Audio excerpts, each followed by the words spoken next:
Like I said, no intro music, but what up? Welcome back to another episode of the Poet Up Podcast. It's your boy Malchi in the building, holding it down for technical difficulties on a Sunday. What's up, Ward? What's up? This is Jay Ward popping in. I guess I just want to share with everyone that I've had 2 nights of night terrors where I've been kicking. The first was a pet monkey in a restaurant that attacked me. And then last night, it was a Pomeranian. And I scared the Pomeranian off. And then the Pomeranian came back with 20 other stray dogs and just jumped on me. But anyway, other than that, life is great. What's up, Blues? You got an issue with pets, guys. Like, what's going on? You need to go see somebody, baby. Oh, shit. What's going on, your boy Blues? I'm here.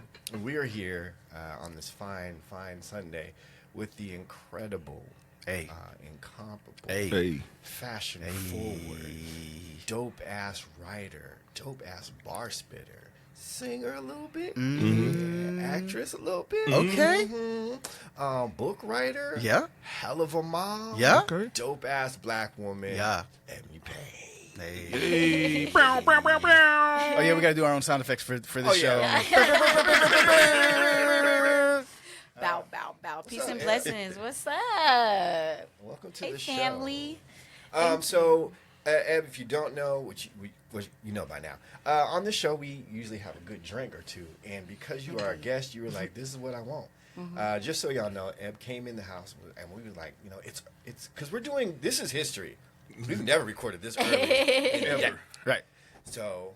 Ma was like, "Hey, man, this sounds like a opportunity for mimosas because we don't get to do mimosas on the show." And Ed was like, "Yo, let's have y'all got Crown and y'all got Sutter Home, and what we're calling it is a Duval mimosa because she's from Duval. So we have our 2 very different kind of socioeconomic demographic people on table. We've got Sutter Home.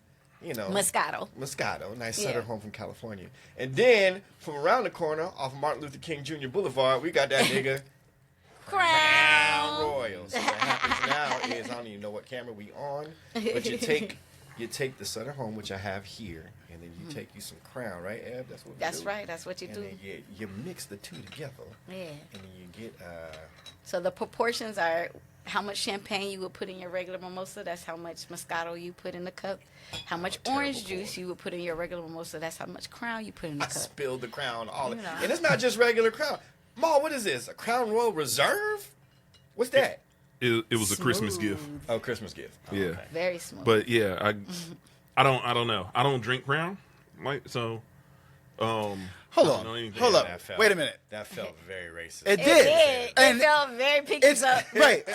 Not only does it by itself, singularly, it feels racist, but off camera, he also said, "Nah, I ain't got no Hennessy. I don't carry no Hennessy." He definitely did have no He Hennessy. definitely had that. A Duval mimosa is actually made with Hennessy. I asked for Hennessy. He's like, "I don't have no Hennessy."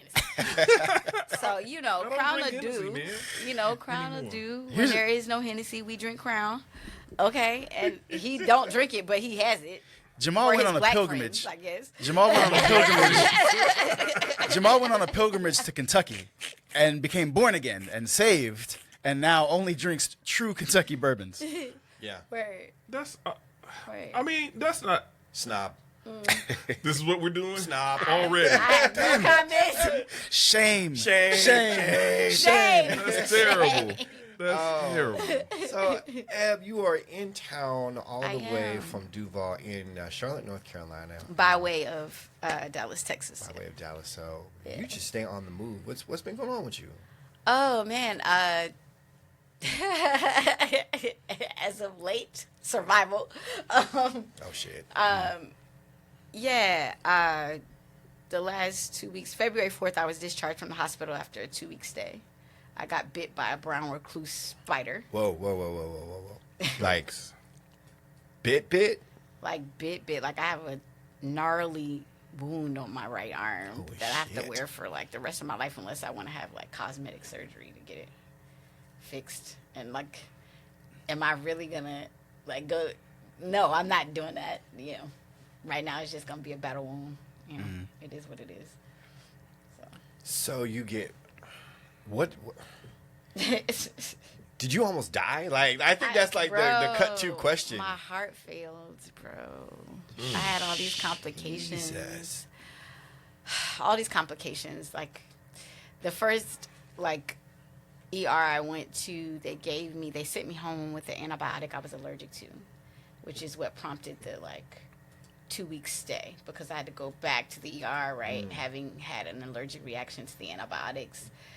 But I'm already, like, have been bit by a very, very poisonous spider. And so my body is already, like, poisoned. Yeah. And now it's, like, having an allergic reaction. And, man, my organs started to fail. Everything, like, just went haywire. I had to have a blood transfusion, but the poison was still in my system when they put the blood in. So my blood started to clot, which meant my heart couldn't pump the blood because it was too thick. And so my heart started to fail. Then my brain went without oxygen. I lost the ability to speak. You know what I'm saying? And, like, yeah, I almost died, but God. But God, man. But God. Man, we're glad you made it. We are so glad you're here. Yeah, like here. So I'm happy. I'm very happy to be here. But before that, I had a lot of cool things going on. Before that happened, I had a lot of cool things going on. But, you know, we have these experiences in life, and one thing I say, like, I don't never have time to throw myself no pity parties or feel sorry for myself. I've been through a lot. The last 10 years of my life have really been, this is the second time I've almost died. Third time. Dang. This is the third time I've almost died in the last 10 years. The first time was giving birth to my daughter. I coded. I had to be resuscitated the day after she was born.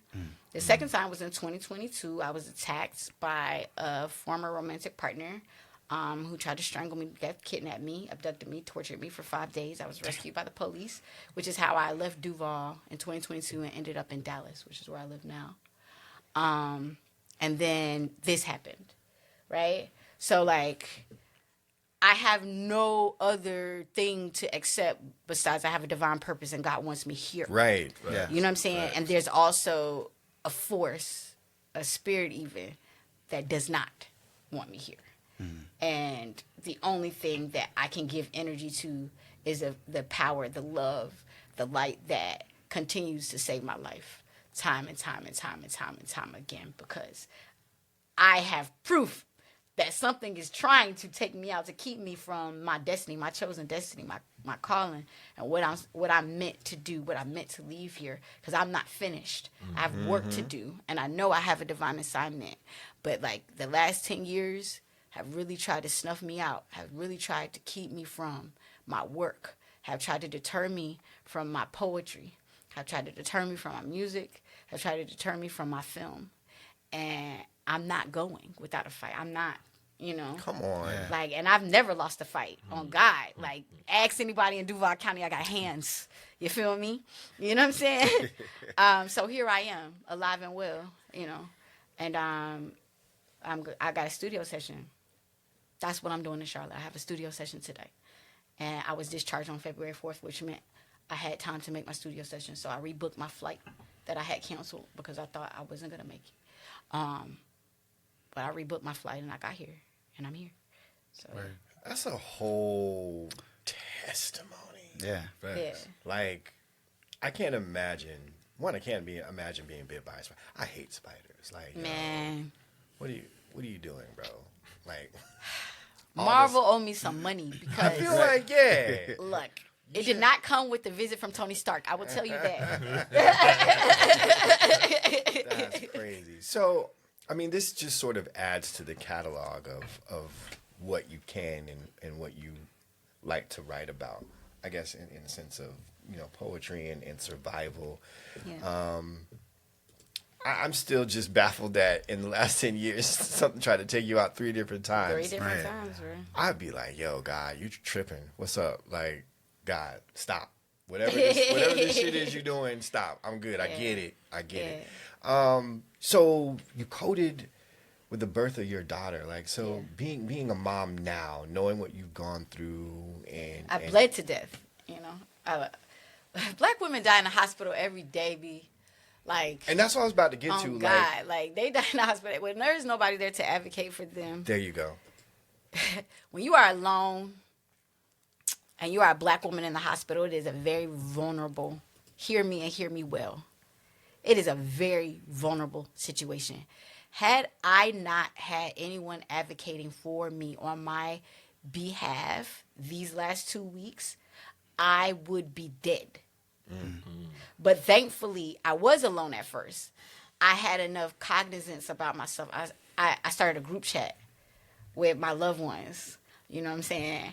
And I was like, hey, somebody needs to get here. This is what's happening. And I started screenshotting, like, the chart that they were showing me. Like, I would log into my chart. I would screenshot the test that they were running. And I would screenshot the names that they would put on the board of who my attending RN was, who my attending doctor was, who my attending tech was, because I wanted them to all have names and points of reference if something happened to me. Mm-hmm. Like, this person was there for these hours looking after her. They were supposed to be monitored. I was going through heart failure. On Friday, they said that you're experiencing heart failure, but it's the weekend, and so they don't do EKGs on the weekends unless it's emergent. What? They told me my heart was failing and it wasn't emergent. And I said, well, what defines emergent if you're saying my heart failing? Right. They said, well, if you need surgery or something. Nigga, well, my how heart would you failing. know Right. if I need surgery if you don't know what's going on inside? They said, well, we're going to monitor you on they gave me a box, right, to monitor me, the leads and stuff. So I tested it. On Friday night, I pulled 2 of my leads out to see if the box stopped beeping. It didn't start beeping. Nobody came in. Dang. I texted my group chat. I said, listen, I just pulled 2 of my leads off. Nothing's beeping. Nobody's coming in. They're not monitoring me. I'm not going to sleep tonight. I did not go to sleep. I sat upright in that bed all night because if I went to sleep, I wasn't going to wake up. I wasn't going to wake up. So the next day I started having a stroke. They gave me an EKG. And that's how they found out what was happening. You know what I'm saying? That's when it became emergent. I began to have a stroke. It became emergent. And then they gave me an EKG on a Saturday. That's crazy. You did? Like, I was alone in the hospital when I was giving birth to my daughter because, unfortunately, my child's father just wasn't available to be present at the time. And the day after she was born, you know, because I lost so much blood, I had to have an emergency blood transfusion the day before she was born. She came by emergency cesarean. So the day before she was born, they knew that they were going to have to take her out. And they were like, your blood count is too low. You're not going to survive this. So we're going to go ahead and give you a blood transfusion. That's when Kyla Lacey and me became friends because at the time, I wasn't rocking with her. We did not get along. But she knew I was there alone because the Poets had a group chat going. She knew I was there alone and she showed up. I was in Atlanta. She showed up and she held my hand. You know what I'm saying? During the blood transfusion. That's how we got close. And the next day they took Mahogany from me. And I bled out. I lost too much blood. And so the next day they couldn't get my blood pressure up. It was just so low that I proceeded to flatline. I was resuscitated and I made a full recovery. And I'm raising her and she's the best thing that's ever happened to me. And she knew I was going to be all right. That's why she kicked her way out of my womb because I had a 22% chance of surviving my pregnancy, but I was the one who was sick. She was fine. Her heartbeat was strong. There was nothing ever wrong with her. So I chose not to terminate the eggs. Gave me the opportunity time and time again. I said no. And then she started, once she got, I guess, far enough to where she felt like she'd be all right, she started kicking her placenta into my cervix until I started hemorrhaging, and they had no choice but to take me to the hospital and then take her by emergency cesarean. You know what I'm saying? Yeah. And because of that, she saved my life. Like, if I would have been pregnant any longer, I would have died. Yeah. So, like, even then, that's my dog. She called me back to myself this time. She called me back to myself. I was like, experiencing that trance where, like I saw my great-great-granddaddy. He was like, you want to come with me? And Mahogany called my name. I heard it. Mahogany called my name. I called her name. She called my name. I called her name. Call and response. Back, talk back. Right. You know what I'm saying? Type time. Yeah. Like, she called my name. I called her name. She called my name. And I woke up and took a breath. Like, I had stopped breathing. I woke up and took a breath like, you know what I'm saying? And I said, oh, my daughter at home praying for me. Yeah. My daughter was at home praying for me. She's 7. She been at home praying for me. For 2 weeks, she was at home praying for me. You know what I'm saying? She with her aunties and them praying for me.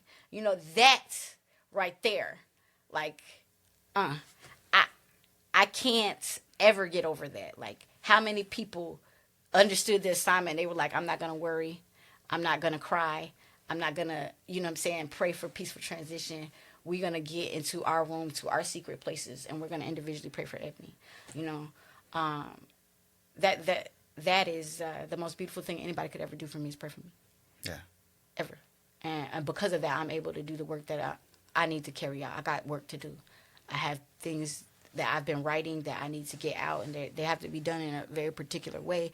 And what I needed was, like, people to cover me as I go. So one of the big projects I'm working on is memorializing our ancestors, going to cities that have a historic African-American founding history that has been untold up until recently, and creating memorials for those people. So I've already, like, partnered with the African-American Cemetery Alliance to memorialize the interments of Zion Cemetery, which was the first African-American cemetery in Tampa that was bulldozed over, and they built buildings on top of it. Damn. So, like, I've already written the memorial poem for that project, and right now I'm working on a submission. I find out next month if we've succeeded in accomplishing the commission for Lexington, Kentucky. We're just talking about Kentucky, you know, which was Lexington, the city of Lexington was co-founded by black frontiersmen. We talk about black cowboys. You know what I'm saying? Daniel Boone worked with black frontiersmen to establish Lexington. You know what I'm saying? Untold stories. So I did a memorial commission for a place that they're installing called Gatton Park on Town Branch, which Town Branch Creek in Lexington is a historic African-American community that's now become downtown Lexington. And so they've whitewashed the history of that downtown area, and independent organization fundraised to, like, bring the story of the African Americans story between 1776 to 1920 to light. And so I've partnered with a sculptor named Cliff Garden out in LA to put together a commission project to do their memorials. And so all over the country, I've been doing that. I've done that in Jacksonville. I'm on my second project that's being installed. They'll be breaking ground, I think, in October on that for the federal courthouse in Duval County. That project's called These Truths, which that's how me and Cliff met, was me getting the commission to do that for Jacksonville, Florida, which is where I'm from. So that's the work I'm doing. Like, my goal is to go to every state in the country and outline U.S. territories and do that, and eventually travel internationally to do these memorials, because I think it's important for us to tell our history outside of enslavement. I think it's important for our children, for my daughter, to understand who she was beyond oppression. That is not where our history should start. I think it's absurd for Black history to begin with slavery when we have contributed so much to this planet, to civilization. The very first human remains are found in Africa. So for our history to begin with the oppression of our people, I think, is a huge disservice to the self-esteem of our young ones. And my goal as an educator is to undo the harm, is to retell the story and make it right. So. Yeah, storytelling is such a big part of that. Yeah. Because, as they say, the victor rewrites the, history. On God. Yeah. Yeah. So, like, being able to control the narrative and take that back is, like, amazing. Yeah. So that work is so important. Mm-hmm. Yeah. And they've been commissioning, and this is, like, no shade to my artistic partners, because I'm grateful for the opportunity to work with some of the greatest minds on earth. But to do this work, they've been commissioning, they've been gatekeeping, and they've been commissioning a lot of, like, wealthy white men to do this work. The reality is, like, even the sculptor I partner with is a wealthy white man who went to Harvard, who lives in Los Angeles. His studio's in Los Angeles. Yeah. You know what I'm saying? And he's the one who installed the I Am a Man sculpture at the Memphis Civil Rights Museum that has the "I Have a Dream" speech etched into it. That he's the one who installed that one, right? Yeah. And I love Cliff. That's my family. I rock with him. But the idea that these black architects, these black sculptors are not getting the $1 million commissions to tell these black stories. Yeah. That is also the ism, right? Yeah. Right. Like, and that is also the problem, is that our oppressors are the ones who are telling us our history, who are feeding us our history. And that has to stop. That has to change. But in order for that to change, we have to even know that there's a request for proposals, right? Yeah. So how is this information being disseminated? Right. Like, what media outlets are they using to announce that there is an opportunity for you to design a sculpture to honor your ancestors? Like, and how do we get in control of that? What would your advice be to poets, but also like other artists that are aware of some of these stories, and want to do that kind of work, don't know about the proposals, but maybe there's something they could do on a smaller scale first, like in their own neighborhood. Like, what would your advice be on that? That's exactly, Jay, listen. It's exactly that, right? I rep Duval County so hard because my environment made me what I am. That product of your environment stuff. Can you curse on here? I don't know. Yeah, for sure. That product of your environment shit, right? We always look around and say, these circumstances made me sad, made me angry, but they also made me strong. They made me writer. They made me poet. They made me MC. They made me legend, right? And so what I owe Duval is restorative justice. So that starts with my neighborhood. So the first thing I did for my neighborhood that I grew up in was there were no streetlights and sidewalks when I was growing up. So my classmate, he was hit by a Frito-Lay truck and died while we were walking to the bus stop on our way to school. Damn, right. You know, so we did a protest for streetlights and sidewalks because our parents pay taxes. They pay property taxes. They pay regular taxes. There's no reason our neighborhood should not have street lights and sidewalks when these babies got to walk to school early in the morning in the dark. You know what I'm saying? Yeah. To this day, the neighborhood I grew up in, they have street lights and sidewalks. There you go. That's restorative justice. Yeah. You know what I'm saying? Let that not be in vain. My environment they made me sad, made me angry, but it also made me poet, made me activist, right? That's the advice that I have. It's like, start at home. Charity starts at home. Start at home. I know that we look around and we say, oh, I want to go to LA. I want to go to New York. I want to do these things. I want to be, the world's best poet. I want to travel. I want to go on tour. I want to tour your neighborhood. Yeah. Word. Build your community. Educate your people. Teach them civic engagement.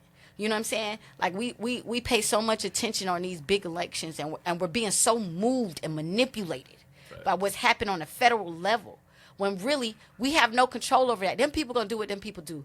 I told one of my students a few weeks ago, before all of this happened, I said, I do not give these Europeans permission to terrorize me mentally or emotionally any longer. If you see me missing from social media, don't worry about me. Don't be worried because I'm not posting on Facebook. I'm protecting my peace. I'm on my square. I have work to do. I cannot be distracted. You know what I'm saying? What it is terrorism. It's mental and emotional terrorism. They're going to try to manipulate you as much as they can and make you feel away. But when you're civically engaged and you can visually see the change you make, right? So, like, the sheriff in your town is direct vote. Your police chief, that's direct vote. So you can actually see the work that you're doing in action. You get a racist sheriff out of office, that's power. You know what I'm saying? Yeah. Forget the president that you may have gotten out of office or tried to, right? Get that sheriff out of office, and then you can assist in resolving the police brutality issue in your community, right? Get that school board president out of office. And then you can assist in bettering the school system in your community. You feel me? Like, get that city council person out of office. Then you can assist in bettering the neighborhoods, that our black children live in our community. But until we actually be about that thing we talking about, until we actually love our city, like we say we love our city, things won't change. It happens on a microcosm level, not a macrocosm level. It's the little things, the little things that you can do. It starts with your alderman. It really do, and you go from there. And that's what I learned. That's what I learned from my activism is like, whatever I can do for Duval, I did. And when I did all I could for Duval, it was time for me to go. But I wasn't ready to go. But God was calling me to like other communities. I needed to take my work elsewhere. Yeah. And so that's when that attack happened in November 2022. And I left my organization. I built that nonprofit. I've been working with that nonprofit for 14 years. That's not easy to walk away from. Like, as an executive director, that wasn't easy to walk away from. I love working with my foster teens. That was my life's work. My kids are my life. My youth are my life's work. That wasn't easy. Somebody had to, like, really, choke the life from me, right, for me to understand that there was other life. There was another life that God was trying to give me. And I was willing to settle for less because I didn't want to be out of my comfort zone.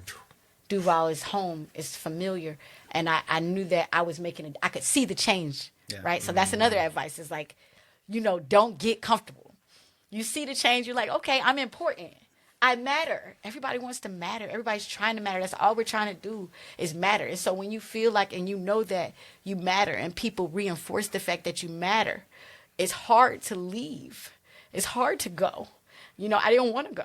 And I definitely didn't want to go to Texas, Governor Abbott. Like, I did not want to go to Texas. You know what I'm saying? But that was where God called me to safety. And that's where every door was open. I went to Atlanta first, and every door closed in my face.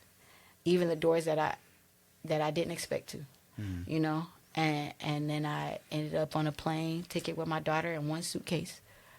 And I ended up in Dallas with one suitcase and one little girl. And I am probably the happiest I've ever been in my adult life. Like, our home is beautiful. I have the nicest house I've ever lived in. I'm excited about waking up every day. I have peace. I have calm. I have self-care. I have support. I have chosen family around me that is not motivated by what I can do for them or what proximity to me does for them. And I've not had that in my adult life or in my poetry career. And so I feel safe. I have safety, even in a place like Texas. You know what I'm saying? And so God is showing me. And then the work I'm doing, ironically, has been everywhere else. But I've been coming home to my place of peace. That has nothing to do. I've not been doing poetry in Texas. You can ask any of them. They ain't seen me. They have not seen me. And shout out to the Texas poets. I love y'all. They have not seen me. I got there. I went to Houston. I did, my hello. I live in Texas now in Houston. Came out, supported the open mics, and, got on and told them I was here. And then I retreated to Dallas, and I've been in Dallas, and they haven't seen me since. I haven't been to open mic in almost 2 years. You know? But you're doing that work. I've been doing the work because that's what God took me from Jacksonville to do. If I was willing to, if I had to leave home, you know what I'm saying? If it had to be worth it. Yeah. It has to matter that I left my love. Duval County is the love of my life. So I have to accept the fact that this is work. I have to make haste. They needed me to do it immediately. I have to be busy about it. And that's what I've been doing. I've just been in my bubble. No love lost. I ain't been at Southern Fried. No love lost. I tried to pop out and do Women of the World. I tried to do WAPs. And I had a nervous breakdown. The day of finals at WAPs. I'm festival director. You know what I'm saying? Because there was so much opposition, so much. I was about to say, they didn't make that shit easy for They you. made it so hard. To love your people. To love your people so much that even in... So I'm going to tell you, the trial for my attacker started on April 8th. My first court date was April 8th. WALPS is the last weekend in March. You feel me? I'm festival director. Yeah. Going through all of this. I'm giving depositions during WALPS. You know what I'm saying? I'm having to relive this experience, but I'm still showing up every day. And every day somebody is pushing against me. And this is the work I do. This is what I do. I do this for a living. Yeah. I organize conferences for a living. You know what I'm saying? Yeah. I know what I'm doing, but so much opposition, so much tug and pull. You know what I'm saying? I had to let go for self-preservation. I had a nervous breakdown the day of finals. I had to accept I wasn't going to make finals. I wasn't going to be there. You know what I'm saying? And that was hard. You feel me? Yeah. But like God had to say, see, sit down, daughter. Be still, daughter. Shake the dust off your feet, daughter. Move on. You have other work to do, daughter. You cannot let this kill you. You cannot let this kill you. You feel me? I have other things for you to do. And you have to release them. You have to release them because one day they'll understand. And one day they'll know how much you love you. And the poets, the attendees, they had the experience I was attempting to curate for them. I had done my work. I didn't need to show up to see who got the trophy. You feel me? I didn't need to be there for that. Like, what I needed to be there for was to make sure that the experience that they had was holistic, was healing, that they felt heard, that they felt seen, that they felt encouraged, that they felt like they had a safe space to share the work that they had been writing all year. And by the surveys, because we did surveys, from what they said in their surveys, they felt all of those things. All of that happened. That was my only job as festival director, is to make sure that the poets who attended had a beautiful and enriching experience. They said that they did, so my work was done. I didn't need to be at finals, you know. So God set me down. And even then, I'm fighting. Like, I want them to see me show up because I want them to know there's nothing but death that could keep me from them. You know, if I say I'm going to be there for you, I'm going to be there because I know what it's like to have a gift and for life to try to smother it from you, to try to put your light out at every turn for your family that you're born into, to try to put your light out, for the friends that you grew up with, try to put your light out, for the teachers you have in school, try to put your light out, for the professors you have at college, to try to put your light out. You know what I'm saying? For the coworkers that you work with, to put your light out, for your supervisor, try to put your light out, for your teammates on your slam team, to try to put your light out. You know what I'm saying? Like, my whole life, people been trying to put out my light for no reason. I never understood why I had to be alone. You know? Loneliness is something a lot of geniuses struggle with.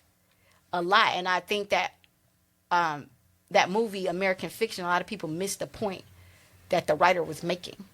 Because the movie wasn't about the main character. The movie was about the main character's father who took his own life. And the main character's mother said, you know, when he's like, why didn't you leave Dad, da-da-da? She said, because that would make him even more lonely than he already was.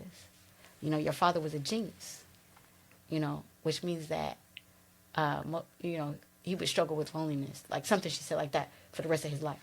He's going to be alone for the rest of his life. And that, to me, was the point of the whole movie. It's like, you're the one person in the room, like, does anybody see this bullshit or is it just me? And then it's just you. You know what I'm saying? And then what? If I'm keeping track. Yeah. People will try to put your light out. Don't let them put your light out. Yeah. Tour your neighborhood. Yes. Doors. A lesson on doors, and that the door that you thought might be open might not be, Right. but the one that you didn't know was going to be open is open, and it might lead to the thing that you Absolutely. need. Absolutely. Survival, Yes. trust. Yes. Yeah. I think I'm missing at least one. But, like, I feel like we're walking away edified. I mean, at whatever point we walk away, I feel like we're walking away, like, edified with things that as creatives we can use, as poets we can use, but, like, as people. As people that we can use. Yeah. That was all cute and everything. I'm fucking with y'all. No, because we went super deep, super early. Usually we get a chance to like. My bad. Let me have some more. No. No, it's needed. We That was needed that. Like, I think as we were walking into 2025 and witnessing what we're witnessing, and seeing and hearing your story, right? Hearing your courageous survival journeys, because there's multiple, right? It's not just the one thing you survive. I think it will be a constant reminder to us to not be overwhelmed with things that we cannot control, right? But also be faithful in our fortitude of the things that we understand that we can hold on to, that we can say, this is me. I'm not going to let nobody steal my shine. I'm not going to deal with you crazy ass Europeans trying to tell me what my life is supposed to be. If I got to pick up and move, uproot myself. And I think that's like a thing that everybody needs to hear. Because I felt like the pandemic taught us that. Like the pandemic taught us like, yo, everything you thought you were good in, you're not going to be good in. You're going to have to learn to pivot. You have to learn to move and shift and be a different person in a different place. And I think we've all sort of evolved into that. But to hear you give up a passion, not a job, a passion. And creatives, you know this. A lot of us creatives will stay in a place because that's where our muse is happening. That's where we've put in all the work to have all our connections and our doors remain open. But to tell me if you told me I had to leave Charlotte, there's 2 places I know I could go, I'd be okay. But I would miss the shit out of living here and knowing exactly what safety and comfort feels like. So for you to get up and say, for God to move you off Duval, because you weren't going to go. I was not going nowhere. You weren't going to go. They love me, and I love them, you know. But for him to move you off that so you knew how to grow and become bigger and serve more in your purpose, I think is a lesson that we all, should hold on to, which is wild. Man, it's weird. Alcohol is supposed to make us like goofy, but now we're all here like, also, I know, brother. like I'm digging in like on a macro level. On a macro level, like shifting and moving and uprooting might be changing city or location. But on a micro level, like being uprooted and being shifted might be something with your job. It might be something with a relationship. It might be something with something you thought was for you. But it ain't for you. So and you and coming to grips with that. I'm about to shift gears all the way. Shout out to Davida Galloway. Y'all like, what the fuck is he talking about? Davida is a very fashion forward person. I've seen Davida wear shit. I'm like, how is she pulling that off? And she does it. The only other person I know that is like that. I've seen you wear some stuff where I'm like, I don't know how long it took to put that together or how it's even working, but it's working. I know if I tried that shit, they'd be like, yo, take all of that off, find some cargo shorts and some shoes and call it a day. And where do you get your fashion sense from? Like, how do you, and I think that's a whole artwork in itself. Like, how do you see garments and because it's not just your clothes. You take time to put face together, to do stuff with your hair. Like, where does that come from? I collect art. I've always been a fan of art, but I never had the talent of drawing, or I'm not good at painting. So my chosen medium of visual art is fashion, is my dress. So from the time I was little, like, you know, I come from a family, there's 6 children. I'm number 5 of 6 children. So all I had was hand-me-downs, and they were, you know, raggedy, just not in the best condition. And so I had to, like, make that fly. Like, I'm a fly motherfucker. I've known I was a fly motherfucker since I was little. So I just had to, like, make it work. I got bullied, you know, because I didn't have, like, expensive clothes and things. And so I just, like, made my hand-me-downs. I made my thrift store garments, you know, one of a kind. Nice. And through that, like, I found my own self-confidence. Like, I found the ability to choose for myself what I wanted to look like, not necessarily comparing myself to what other girls look like. You know, I wanted to be my own. And so I got with that. And then just through my connections and things, I met Black people who make clothes. And I was like, y'all shit is way flyer than anything I could buy in the store. And all I have to do is pay for the fabric and pay for your labor.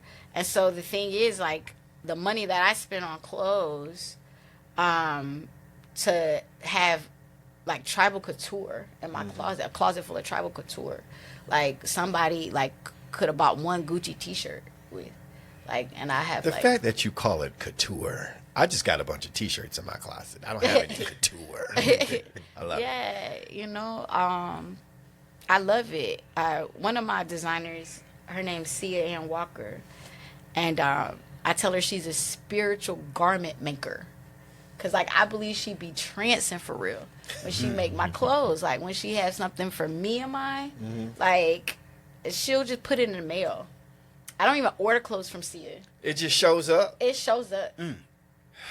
It shows up. See, that's where we got to get to. That's where we need to get That's where to. we got to get to. People walk to the mailbox for checks and whatnot. I want to walk to the mailbox and see a nice pair of slacks. Like, You know what I'm saying? She'd be like, you know, God came to me in a dream, and this is what you were wearing.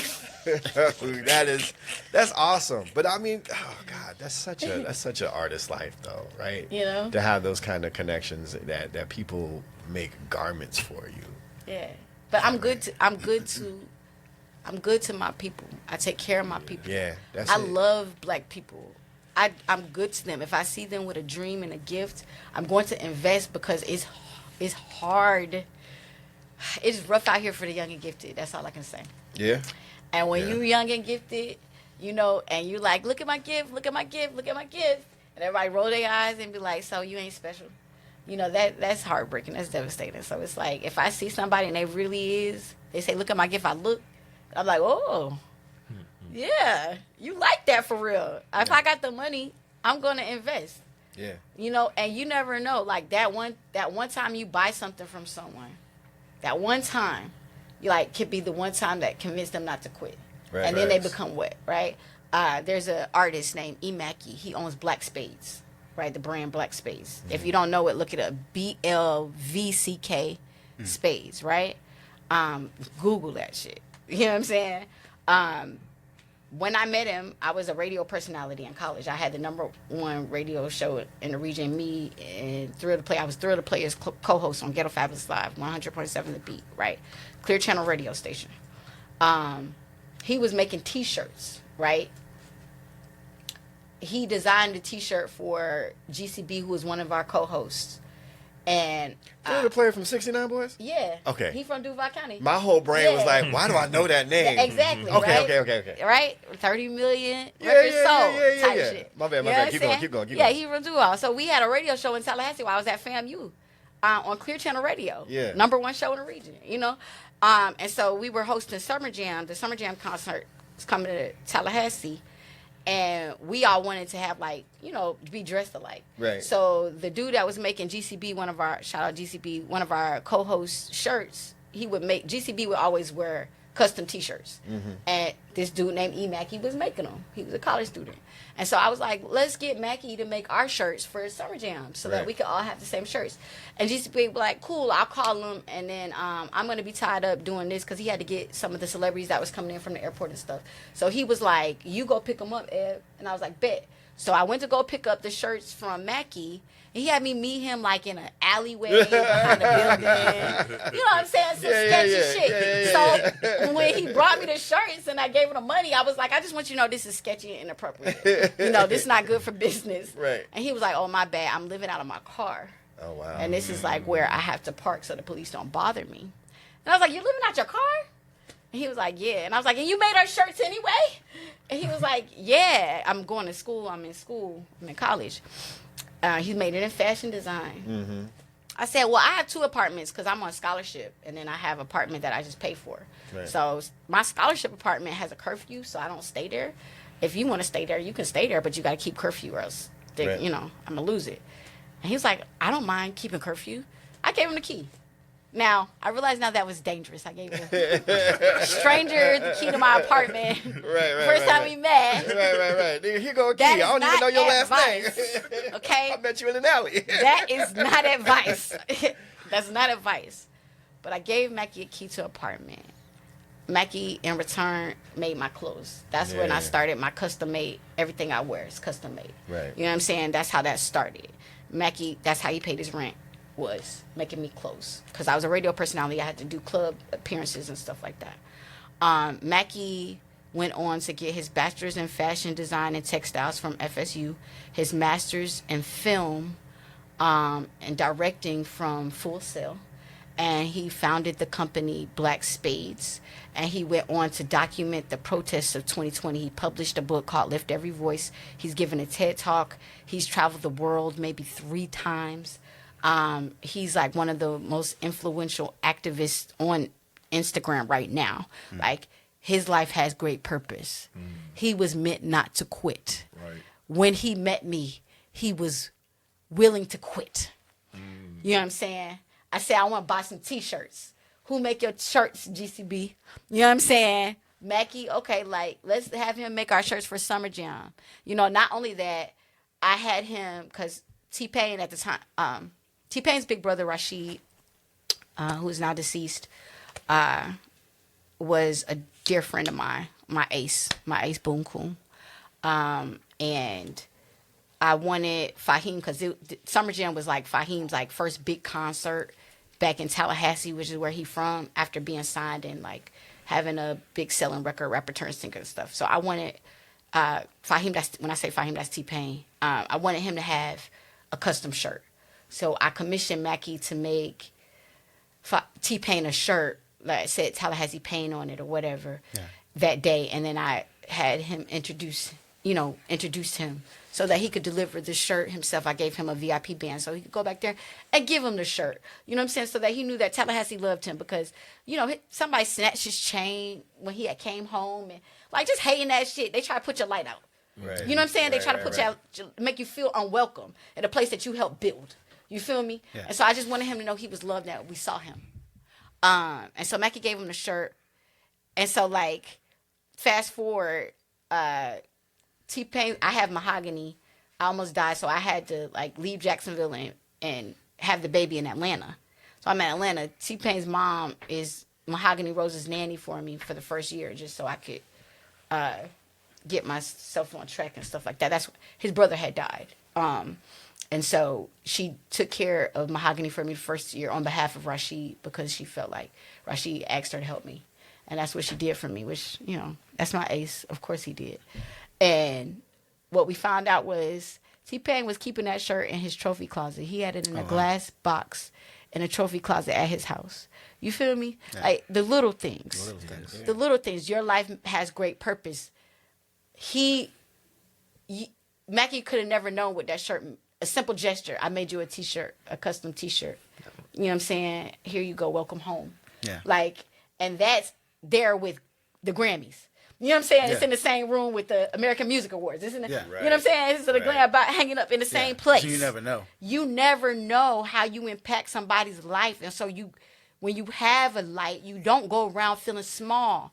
The people who try to make you feel small, it's because where there is light, there can be no darkness.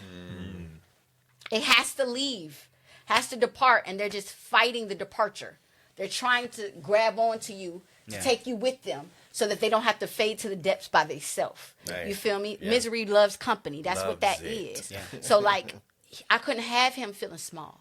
He's not allowed to feel small, you know, and that's the gift that God gave me, is that I can see people for who they are. I have the gift of sight, but in a different way. Like, I don't dream dreams and have prophecies. You know what I'm saying? I can see people, and I can see who they are.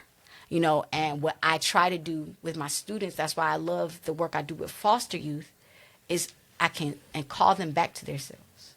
Like, I know this happened to you, but you are still who you think you are. You are still him.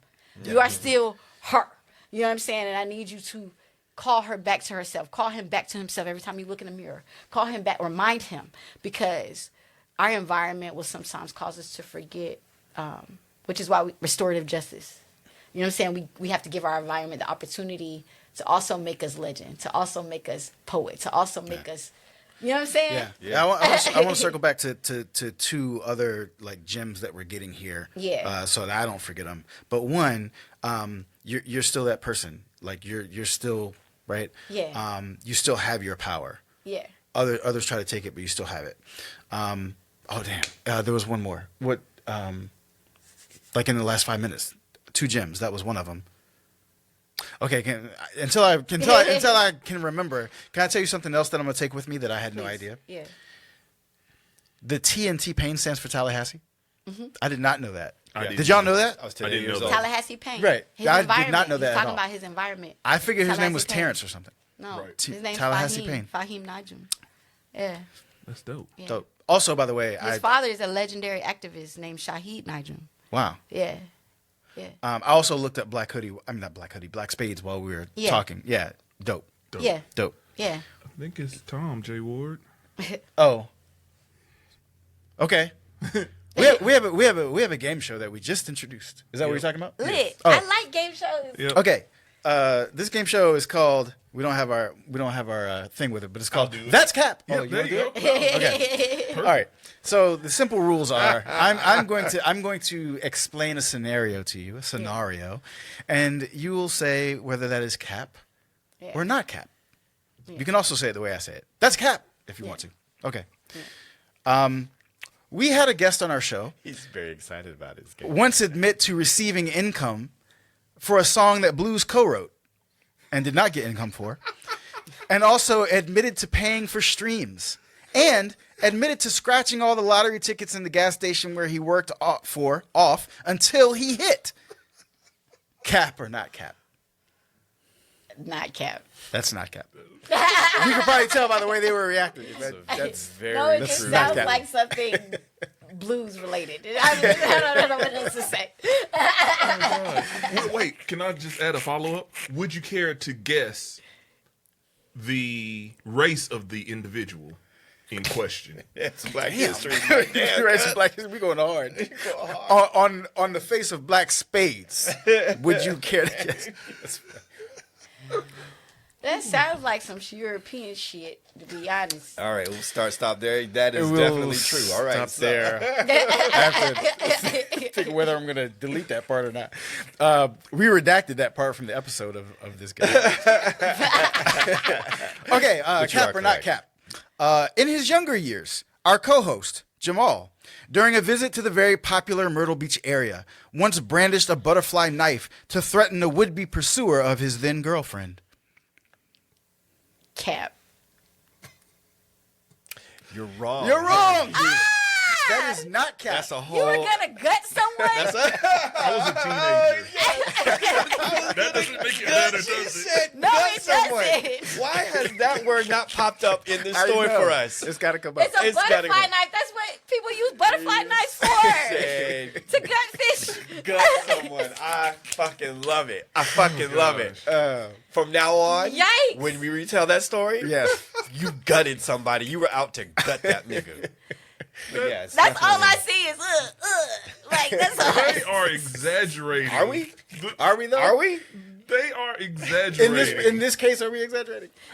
I've retold the story in several different accents. This is in wild. modes. Yeah, and in those cases, I exeggerate. But in this Okay. case, I Jamal. don't think we're exaggerating. Okay. Did you marry this girl? Are y'all married? No. Oh man. She is my son's mother, though. Oh, okay. So okay, Yeah, we just you know, we were young, like we was. it was annoying Yeah. because you know black women deserve to be defended. Chris Rock deserved to be smacked. You know, you might get gutted if you say the wrong thing to a black woman. That's how I Okay, feel. first of Yeah, all, now she just made this. Thank nigga that's a hero. shirt. Black Spades, that's the shirt. That's the next shirt. Yeah, that's the shirt. That's how I feel about it, Jamal. Thank you. 'Cause these guys have me out here sounding You know what I'm crazy. saying? You say the wrong thing to a black woman who is under my protection, and you might get gutted. You might get You smacked might- the you shit might- out of You might get and a room gutted. full That's of the white shirt. people. That's the shirt. You know what You I'm might saying? get gutted. That's all I'm saying, man. It was once upon a time in my life. Okay. Nah, I fuck with it. Thank you. You know. All right, 1-1. All right, we'll do a tiebreaker. All right, cool. All right, cap or not cap? Oh. All right, this is a Southern Fried question. Sorry.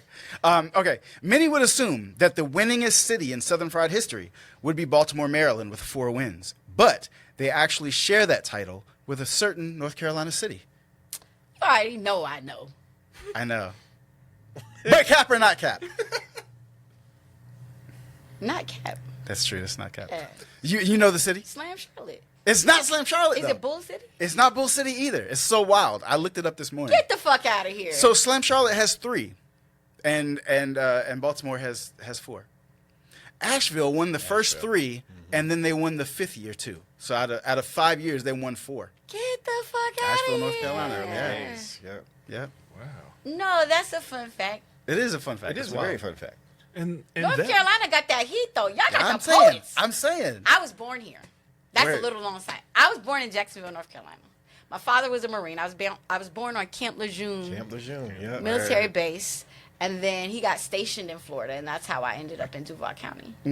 But I was born in North Carolina, so I count. As No, for sure. one of Oh, the- you know we're fucking counting you. Right. You know we're fucking counting you. You could scream Duval all day. We'd be like, Jacksonville. it's like how Brooklyn. Jacksonville, North Carolina, Jacksonville to be But specific. the odds of like going from Jacksonville, North Carolina to Jacksonville, Florida is Florida, like, right, yeah. what even? But that's because I was meant to demolish Andrew Jackson's legacy, There you Let's go. go. and that's my goal. Please and thank you. Please and thank you. So before we completely run up out of here, you're getting ready to do a tiny desk. You're here in Charlotte, North Carolina.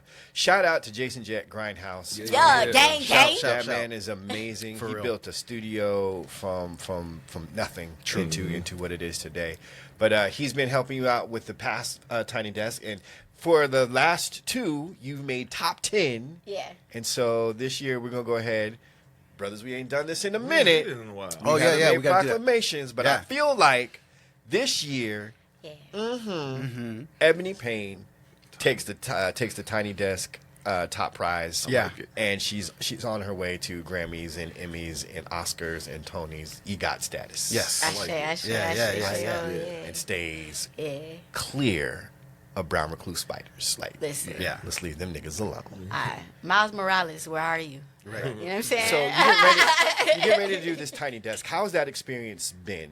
Especially having to travel here to do it. Like, So, first of all, it's been beautiful. Like, every experience has been beautiful. So, but also, like, there's always something that comes with it, right? It's always a thing. And so, the first year, so how it all started was, like, my nephew, when I was the first person my nephew walked for. When he was little, I used to babysit for him because I was in high school. So his parents, they were a young married couple, and like they both were working. And so I was in high school, so I would just like make him a little extra money by babysitting for him, Trey. And he started walking for me, for the first time. His parents weren't happy about that. But the reason he walked to me was he picked up my car keys and brought me my car keys. Like, let's go, auntie. You know what I'm saying? And I'm like, where you want to go? Like, he got up and brought me my car keys. Like, I'm like, where you want to go? I can't take you out the house. You know what I'm saying? And I never forgot that. Like, kept that in mind. So, fast forward in time, he gets into school, he gets into band, he gets into drumming. And I'm like, oh, he's really good. And then he's like young and first chair, like freshman type. But then he gets into composing, and so then he's getting into piano, and now he's playing the saxophone, and now he's playing the like alternate percussion, like the bongos and the xylophone and the thing I can't even pronounce, whatever the thing is he learned to play or whatever, and now he's on a full ride for instrumental music to North Carolina Central, and then he's getting his master's from University of North Carolina, and so I'm like, oh, you gonna be my musical director? Got it. 'Cause my favorite rapper for like most of my life has been Black Thought, right? I love the Roots Crew, and I feel like because he's in a band, they like be forgetting, they leaving him off the list. Right. But I'm like, name a whack verse, I dare you. Right. You feel me? Right. Like, he's been consistent, and I love Andre 3000, for sure. I'm an ATLien fan, right? But Black Thought, to me, in my opinion, has been the most consistent and has the largest body of work to speak of. Prolific, as far I as say. like I've always said he's probably the most prolific. prolific, like proof, right? So I was like, I want to be the girl Black Thought. Like, I want a band, and you know what I'm saying? I want a Questlove, you know. I never imagined like that would be my nephew, but he did bring me them keys. It was like, let's go, Auntie, let's go on tour. Yeah. Like, when he was one, you know what I'm saying? He was like, let's go on tour, Auntie. I'm like, cool, bet, let's go. You know, type. Now that he's grown and I'm grown, I'm like, okay, let's go. So I asked him if he wanted to audition for Tiny Desk. He wanted to do Tiny Desk. He was like, he with it. I said, okay, I need you to see if you can find some classmates or something. I need a band. He was like, cool. So he found Melchi Pade, and he found Khalif Manis, and he found William Labassiere. And we did our first one. Now, Khalif found the studio, was like Jason. And so I asked Blues, because Blues is my plug in Charlotte. You know what I'm saying? So I was like, you know, nigga named Jason, you know, the Studio Grindhouse, like, you think that would be an appropriate venue to film my Tiny Desk audition? Blue was like, yeah, Jason's family. Yeah. Whoop-de-whoop. I'm going to be in L.A., so I'm not going to be there when you're there, but I'll go ahead and make the phone call and make sure everything's straight. You know, so I get to the studio, and they're, like, rolling out the red carpet for me, like, treating me with so much hospitality. They don't know who I am. I'm a stranger. You know, this is an engineer. He's Erykah Badu's engineer. He works with Anthony Hamilton. He works with Fantasia Barrino. He works with Lucky Day.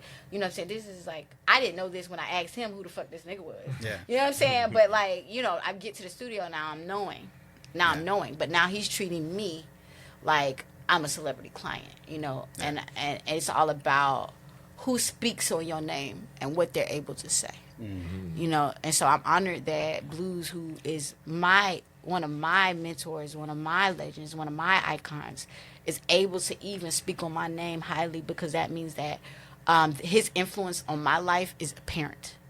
And that's something I've always wanted my elders to be able to look on me and look on my career and be like, I can see that. You know what I'm saying? I can see, you know, started damn crying now. That I've done, you know, I've done my job. You know what I'm saying? Yeah. And that's all I want to. I want to be able to look at my Mwaza. That's what I call my students. It's Kiswahili for creative person. You know what I'm saying? Yeah. Like, I want to look on my Mwaza and say, okay, I did my part. Yeah. Because look at you. Yeah. You know what I'm saying? And so for Blues to be able to speak highly of me, that means that he looks on me and says, I've done my part, you know? And so he treated me so well. We did the audition. Moses was there. Like, Moses drove up from me from Duval. I was still living in Duval. So Moses drove me here. Because, like, my car wasn't going to make it, like, on its own. You know what I'm saying? Moses drove me here for that audition. Like, was like, okay, we got to get you there. Either way, you know, it's going to happen. So Moses drove me here. Serafina came from Atlanta. You know, last minute notice. I was like, we doing a Tiny Desk audition. Can you get here? She was like, I can get there. Got there, did the Tiny Desk audition, made Top Shelf. Word. So we was really excited, but didn't win. I was like, okay. And so the next year, so I didn't want to do it. After I lost one time, I was like, this is why I don't compare myself to people, right? Because now you got me comparing myself to the person that won, and now I'm feeling away. Mm-hmm. You know what I'm saying? And I don't do comparisons. That's why I stopped slamming, is because I felt like I had gotten what I came to get from the experience, and it was time for me to stop comparing my work to others. Because what I'm called to do is just very different and very unique. So I don't need to be comparing myself to other poets. And so I was like, this is why I don't do comparison. I'm not going to do it again. And then the contest announced, and I text my nephew. I was like, you want to give it another shot? Run it back. Let's run it back. Trey's like, let me hit up the fellas and see what's up. So he hit up the fellas. They was like, yeah, let's do it. But by that time, William, now I hadn't moved to Texas yet, but by that time, William had moved to Dallas. William Labasi had moved to Dallas, so we lost a bandmate. But we were still going to do it anyway. Right. We'll do it. So we did the song that originally I was going to do the first time, but I chickened out of it because I thought it was too political, right? I was like, I can't come on NPR talking about Andrew Jackson being allergic to the sun. So the first year I didn't do it, even though the band was like, yes, let's do this one. I was like, nah, guys, let's change it. And we did a different song. So this time I was like, let's do the song that I originally wanted to do, which is called The Breaks, you know, and it's like, it starts off with, the fact of the matter is Andrew Jackson was allergic to the sun. That's like the first line of the song. You know what I'm saying? So we did that one. We did The Breaks. And then we made Desk of the Day for March 1st, which is the first day of Women's History Month. And that was the highest honor. Yes. You know what I'm saying? Like, that for me, that meant so much to me because the song is about all the ways in which hip hop has betrayed the black woman, you know, but all the ways in which hip hop owes everything to the black woman. Yeah. You feel me? And so like to make for that to be Desk of the Day for the first day of Women's History Month was the highest honor, and I just felt so privileged. Yeah. And so, but then we didn't win. We got it this time. You know, y'all playing with my feelings and my emotions. Like, y'all trying to tell me you see me, but then, like, not. And so I wasn't going to do it. But then desk announcements came. The contest announcements came. The first year we auditioned, we had 3 months. The contest was open for 3 months long. You had 3 months to submit. So I had plenty of time to prepare and to rehearse with the band. The second year, they only gave you 2 months. The second year, I auditioned. They had 2 months. The window was 2 months. So we still had, like, enough time to, like, get the music together, get the arrangements made and stuff like that. When they announced the desk announcement, I had already written this song. I wrote it December 14th. I sent it to Trey. And I was like, if we do it again this year, I want to do this. This is new. This is something I haven't written already. I just wrote it for this, right? And then it had a poem attached to it that I had just written. But the poem was a prayer request. And I'll get to that, what I mean by that. The poem that was attached to it was a prayer request, because every song has a poem with it. Sent it to Trey December 14th. They announced Tiny Desk announcements like the 1st of January. And they're like, but submissions are due February 10th. So you have a month. Yeah. Right? A month. And then I get bit by the spider on January 19th. Right? And so, like, Trey liked the song. When I sent it to him December 14th, he liked the song. Then he sent it to the band. They liked it. So we were like, okay, I guess when they announce, we're going to do it. So, but they didn't announce until January. So by December, we had already had windows. By then, the window was already open the other previous 2 years. It wasn't open in December. So we were like, maybe the contest is going to be delayed. Maybe it'll be April sometime. No. They give you a month. They're giving you a month. So I'm in the hospital for 2 weeks. The band has already started composing and writing the music. I'm like, guys, I'm not going to make it. We're just going to miss it this year. I get discharged on February 4th. So I'm like, okay, just joking. Y'all, you know what I'm saying? Y'all want to do it. But I'm changing the poem because I don't need the prayer request poem anymore. I have a poem that's a testimony. Ironically, the poem that's a testimony is a poem that I wrote because Blues challenged me years ago to do the Who Am I challenge.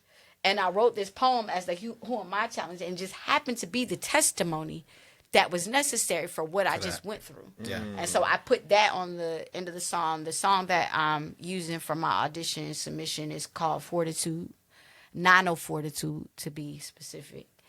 And I think that it's just timely. It's the summation of everything I've went through the last 10 years, and I'm excited to perform it. I'm excited to film it. I'm excited to record it in a place where I feel welcome, that I feel loved, that I feel safe. And I'm excited to record in North Carolina, which is where I was born. Yeah. And we're excited to see it win and be on Tiny Desk. Yeah. We got one more surprise for you. All right. But before we get that, go ahead. Sorry. No, that was just going to ask her if you had anything to promote. That's all. Were you going to say something different? I mean, I was only going to say, my bad, that we want to be mindful of your time to get to the next joint. Yeah. We do this thing where we freestyle rap, and we have our guest also freestyle rap at the end of the. Thus the headphones. That's the headphones. Got you. So, Ebony, are you ready to rap? I mean, I'm ready. I'm as ready as I'm going to be. I feel like everything's connected by rhyme anyway in the English language. You can connect anything. We set this up really easy for you, though. Okay. Blues is going to go and be amazing. I'm going to go, and they're going to cut my mic. and it's gonna set you up for this like wonderful moment. And then Jamal's the best rapper of all of us, so we put him at the end, so you don't have to go after Jamal. Jamal is anchoring. Jamal finna kill it. Yeah, Okay, right. so That's what we're doing. Yeah, Right. All right. Jay's gonna kill it, and then Jamal. Today's beat, I made again another one. Okay. Every time you do this, the shit be fire. So stop playing with our emotions. This one might not be. All right. Hold on. Let's make sure. Can y'all hear that? Yeah. Isn't there a no disclaimer rule? Right, it should Are be. we forgetting the no disclaimer thing? He does Is this. that not part He of does the it. culture? That's part of anymore? it. That's part of it. I'm anti-culture. Okay, word. So rock. All right. Here we go. Okay.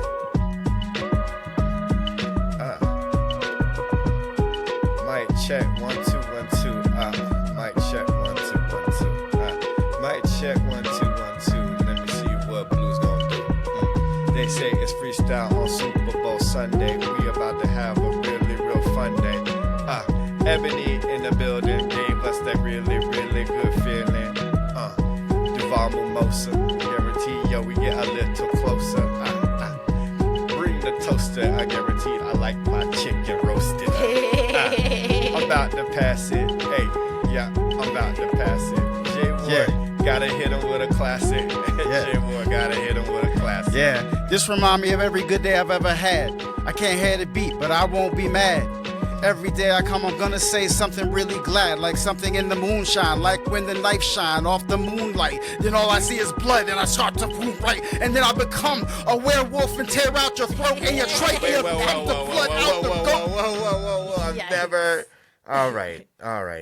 Nigga went and turned into a werewolf, Jamal. But usually it's a little gunplay. There's a knife that pops out. This nigga went full werewolf today. Werewolf. During the day. During the day. All right. And we finna reset this whole thing and let you get into it because this nigga's out of control. Have to go after that. And that's why we said you'll be so set up. No matter what you do at this point, it'll be better than going full werewolf. I never heard anybody go werewolf in a rival. Listen, it's the first time for everything. Everything. Oh, man. Everything. Oh, my gosh. All right. You ready? I'm ready. All right. Let's do this. Am I? Uh-oh. Why did that happen?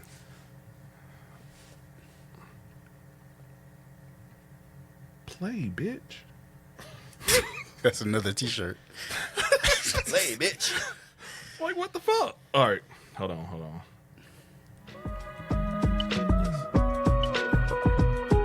Here we go. Sorry.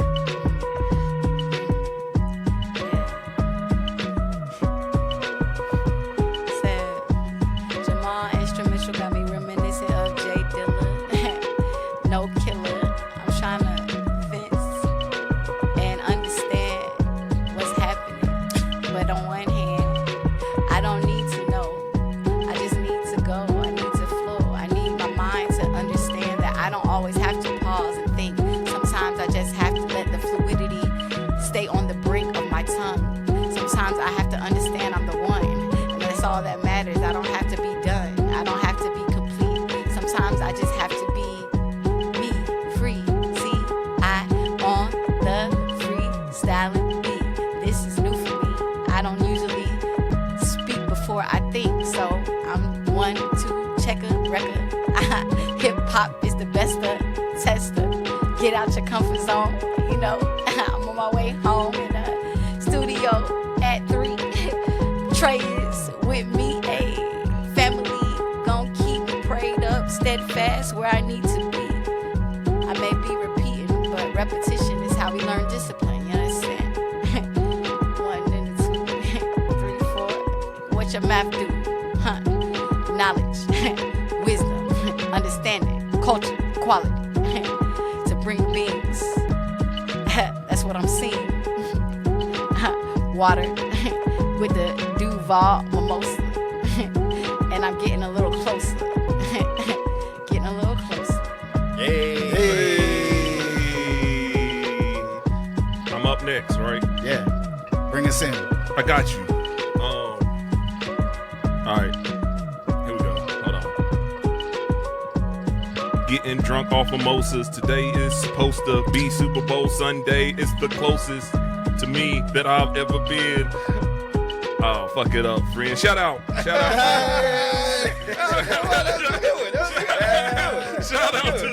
out to all our listeners. Shout out to the U.S.